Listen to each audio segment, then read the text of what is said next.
Ειρήνη Παπαγεωργίου. Θυμάστε να μας πείτε πότε ήρθαν οι δικοί σας στην Ελλάδα και από ποιο μέρος? Οι γονείς μου ήρθαν στην Ελλάδα το 22, όπως ήρθαν όλοι οι Μικρασιάτες, ορισμένοι Μικρασιάτες, το 22.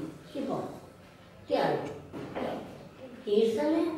Ήρθανε εδώ, να σας πω, από το Σιβρισάριο. Ο μπαμπάς μου ήταν από τη Σμύρνη.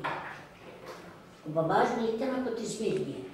Αλλά η γιαγιά μου, η μαμά μου γεννήθηκε στο Σιβρισάρι και ήρθαν όλοι μαζί εδώ, στην Ελλάδα.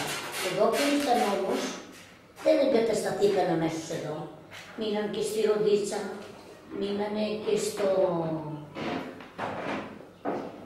πώς λέγεται και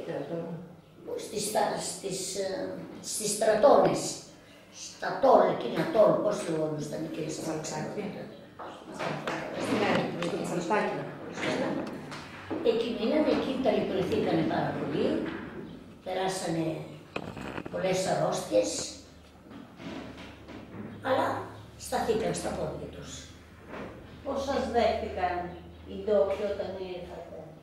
Από ό,τι μας λέγανε οι γονείς μας, και ναι, όχι και τόσο καλά. Στη Ροδίτσα είναι αλήθεια ότι υποφέραν πάρα πολύ.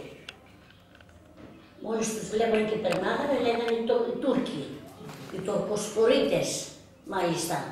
Και κρυβόντουσαν, κουνόντουσαν μέσα.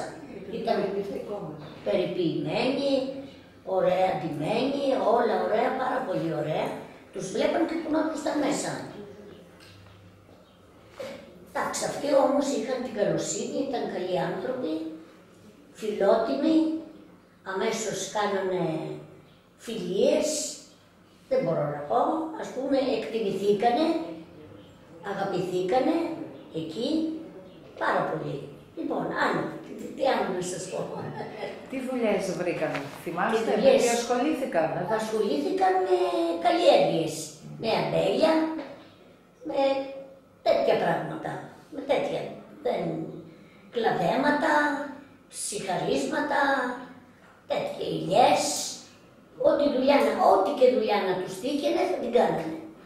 Ό,τι δουλειά, δεν λέγανε όχι.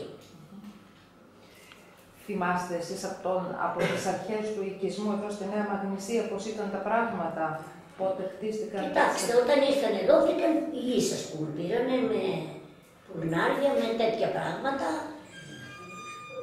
χωρηθήκανε τα οικόπεδα, πήρε καθένας όπου ήθελε το οικόπεδο, έγινε η εκκλησία μας.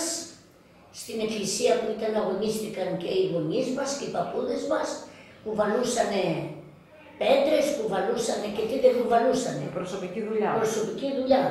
Για να χτίσουν την εκκλησία, ύστερα γίνανε σχολεία, γίνανε τέτοια πράγματα, γίνανε το σπίτι αυτό. Σε αυτό το σπίτι μένω εγώ. Το προσφυγικό. Ναι. Μένω εγώ. Αυτό το σπίτι. Εδώ που είμαστε τώρα. Που μένω τώρα, ναι. μένουν οι γονείς μου. Ναι, η γιαγιά.